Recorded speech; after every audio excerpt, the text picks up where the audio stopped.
I'm Kerry Rowett, and this is the Align and Attract podcast, helping you to create your version of an aligned business.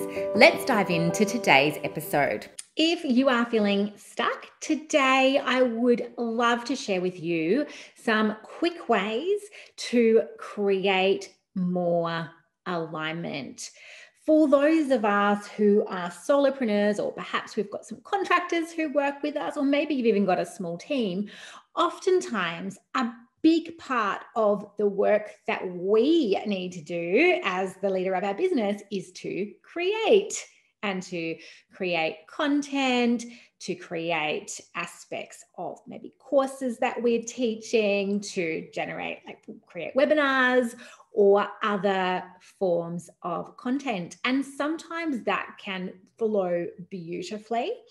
And other times you can find that inspiration is a little bit lacking, or maybe you've even got the idea of what it is that you want to create or to do, but you're having trouble getting into it or bringing the right energy to it, that kind of beautiful, attractive energy that we all love to show up with, and that energy that helps us to genuinely connect with our ideal clients, rather than just think of something to do that maybe comes from our head, which, doesn't really connect.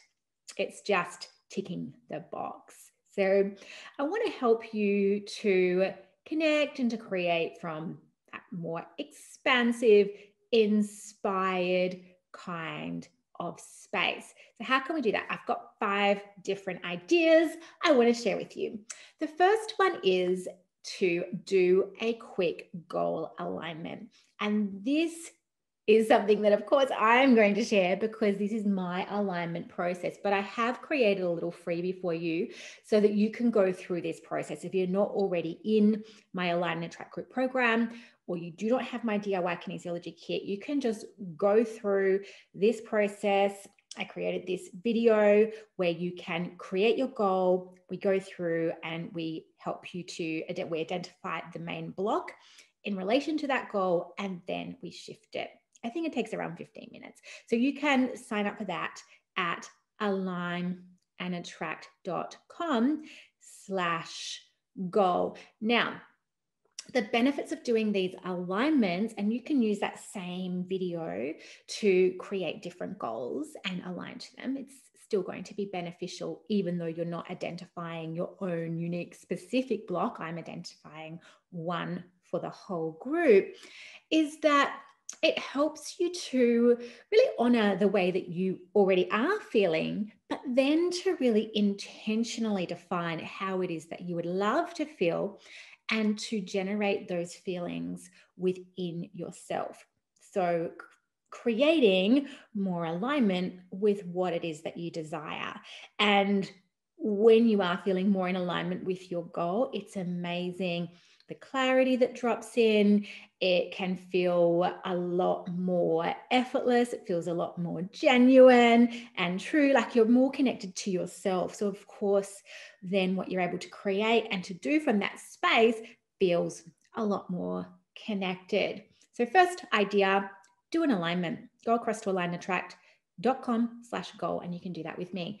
Number 2 is to get moving. So if you're feeling stuck, if you've sat down to create some content or to work on something and it's just not flowing, you just don't have the right ideas, or it's just not, it's not really coming out in the way you'd really love it to, turn up the music and get dancing. It might just be for one song, even like a 3-minute or 4-minute song can feel like quite a long time, but you getting up and moving around and really kind of expressing that energy, you're getting the movement in your body, which also, helps your mind to start to create some shifts as well. If you don't feel like dancing, you could do squats, you could do some lunges, you could do some yoga stretches, anything that's going to really feel good for you, but that's going to help you to change your state and therefore change your energy. Then come back, notice how you feel about moving forward with your task.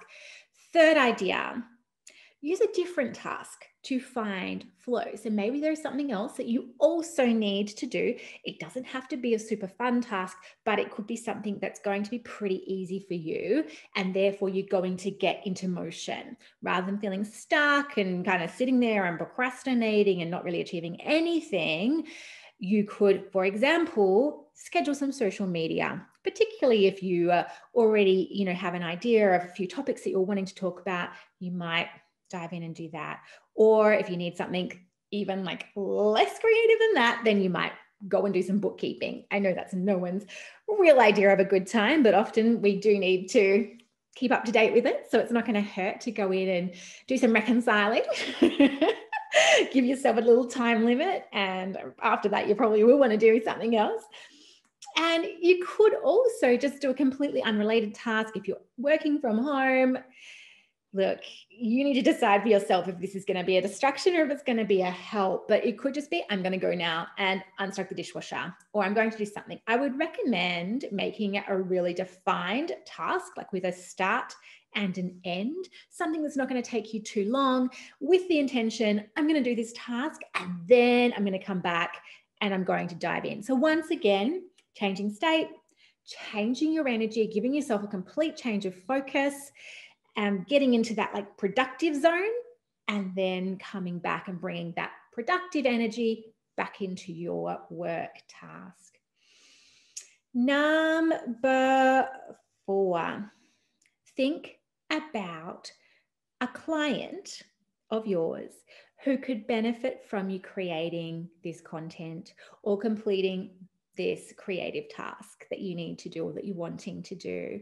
So whether it's a blog or it's a podcast, or maybe it is creating some social media, maybe it is writing a newsletter or writing something else that is ultimately going to be for the benefit of your clients or future clients.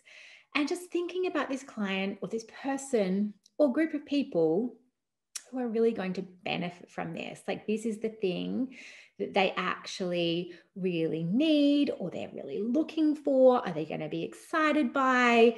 They're going to really get something out of it. And so you might even just close your eyes and just imagine that feeling of connection, that feeling of, for yourself, if you receive something or you read something, you're like, that's just what I needed to read or to receive or to learn about at this time. And that has really helped me. So that's reconnecting to your why. Why are you actually doing it? So finding more purpose in that activity so that it doesn't just feel like a task that you are ticking off, that you are actually connecting to the reason why you're doing it, and you're finding that greater meaning in it. I think that's really important to do anyway. Even if you're not stuck, it can bring in that elevated perspective that can really help you to find purpose even in some relatively small things that you might be doing. Idea 5, get still and breathe. So we might do this right now. So just closing your eyes for a moment and just taking some deeper, slower breaths.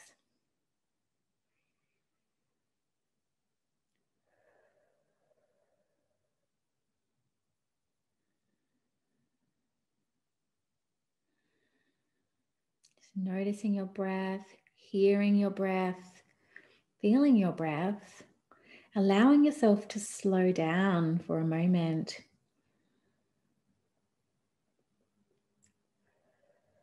And remembering, why do I want to complete this specific task? And how am I going to feel once it's done?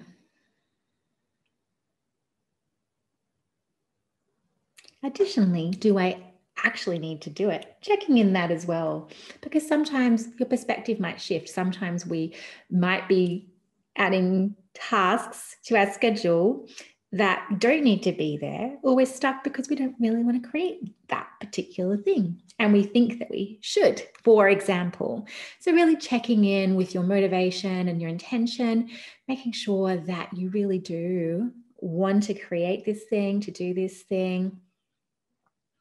And yeah, noticing how you feel about it now. So maybe as you're listening, you're not stuck around something, but come back to this episode anytime you do feel a little bit stuck, just as a reminder. Some of these things, they're things that we kind of know, but sometimes when we're in that stuck place, instead of kind of working through a list of tools and ideas that could really help us, instead we might just stay in procrastination, or we might just get stuck doing something like scrolling on social media that is not going to benefit us. Whereas each of these ideas can benefit you anyway. They're going to have some kind of positive effect and may lead you to feeling more productive. Thank you so much for joining me. Thanks so much for being here with me on the podcast. I love sharing this space with you. If you are enjoying the podcast, please do share it with a friend. Perhaps let them know your favorite few episodes so they know where to get started. And if you would like to try a goal alignment of your own, I totally recommend going across to alignedtrack.com/goal and let me help you to get more aligned with a goal. You get to choose what that goal is, and I encourage you to think about how it is that you want to feel, and you can link that up with a specific task as well, which means you can use the video I share with you anytime that you would like to focus on feeling more aligned with a specific task or project or something you're creating. Thanks so much for being here. See you next time.